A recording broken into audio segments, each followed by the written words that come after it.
Now, while I already did a video review on the NZXT, if you prefer NZXT S340 case, this one is designed by Razer, and what that means is you've got some green accents. So green logos and green lighting, plus the exterior is a little bit different when it comes to the finish. But other than that, it is exactly the same. So let's first go through, what this particular edition is all about, and then I'll go ahead and play the video review that I already did on the S340 case. So physically, this is the same as the S340 case, but this one has been Razerized, and anything that's been designed by Razer will have green in it, and this certainly does. With a flick of a switch at the back, it will illuminate two green LED strips on either side at the bottom, and their logo, which is green at the front. Also green is an LED around the power button, and this is a nice touch. Green USB 3 ports. Now on the S340 case, the panels, the left and right and the front, are glossy, but this one, well, has a completely matte black exterior paint finish. And the window is not clear, but rather tinted. I like this overall look much better than the S340. Oh, and on the inside they have a Razer logo, and speaking of logos, they include a couple of Razer stickers. Now before I play the video review that I did on the non-Razer edition of the S340 case, let's have a closer look around this one. At the front, it is plain except for the green logo in the middle. You can remove this front panel either by pulling at the top or the bottom. It comes off very easily, but note that it is attached with this single cable, but you can detach this front panel completely if you want to. Also on the left side, you've got a large tinted window, but the right side panel is plain.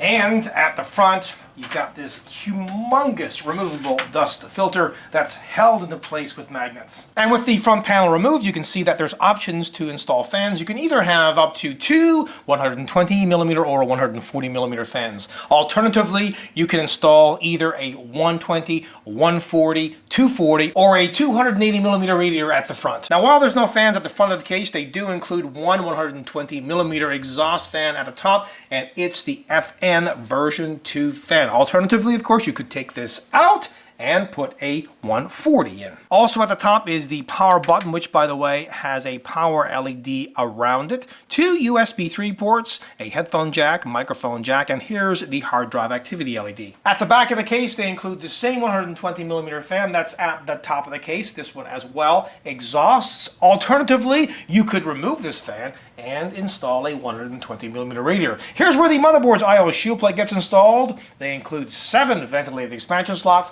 thumb screws on all of these. Note though that this is outside the case, extra ventilation, and at the bottom is where you would install a standard ATX power supply. Note though that they have a power supply bracket. Remove that bracket, then mount it to the power supply, and then slide everything in. As well, each side panel has 2 thumb screws, and these only come out so far. They don't come all the way off. That's great because they stay with the side panel. They also include a rubber washer. Now this will serve 2 purposes. It will prevent the thumb screw from scratching the case, but it will also cut down on vibrations. Now this is a fairly compact mid-tower case overall, but look at all the space on the inside. That's primarily because there's no 5 1/4 inch drive bays at the front. Again, you've got this asphalt matte paint finish on the inside, plenty of cable management holes, plus a large hole on the motherboard tray for the cooler's retention plate. This is a shield. I'll show you what that's all about. Basically hiding the cables, but this can be removed.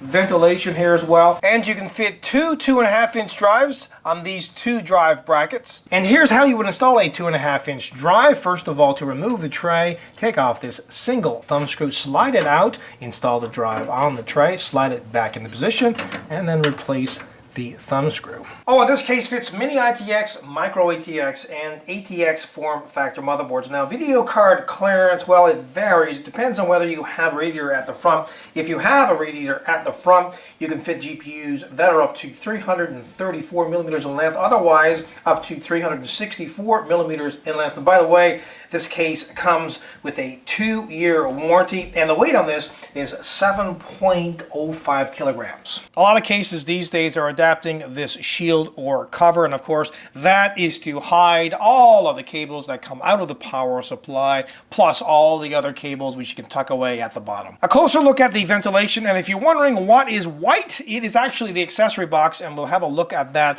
when we look at the other side of the case. See, here's that accessory box. Let's see what's inside of it. A bag that has some screws and a number of cable ties. Here's where you would install up to 2 3.5-inch drives, and by the way, this particular compartment is not removable. Behind the motherboard tray and as well over here, you've got lots of punch outs for attaching the cables as well. Plenty of room behind the motherboard tray and the right side panel for routing them. Remember I said how this piece can be removed? Well, you will need to take off a number of screws here at the back, plus a couple at the front, and this can be removed if you need it to be, but this is good to have in place because it hides a lot of the cables. At the bottom there's 4 tall feet, but there's no rubber inserts on them. It's nice that they're tall though, because if you put the case on a soft surface like carpet, well, it's going to elevate it up far enough for the bottom fan to intake cool air, and that fan of course is the power supply's intake fan, and they do include a removable dust filter. And since we're down here, note the hole at the bottom of the front panel. There's one at the top as well, and of course that's to allow the front intake fan or fans to do their job and intake cool air inside the case. Now, as I already mentioned, on the Razer Edition S340 case, there's LEDs on the bottom, and as you can see, there are 2 green LED strips on either side. Now, finally, have a listen. Remember, there's 2 120mm fans.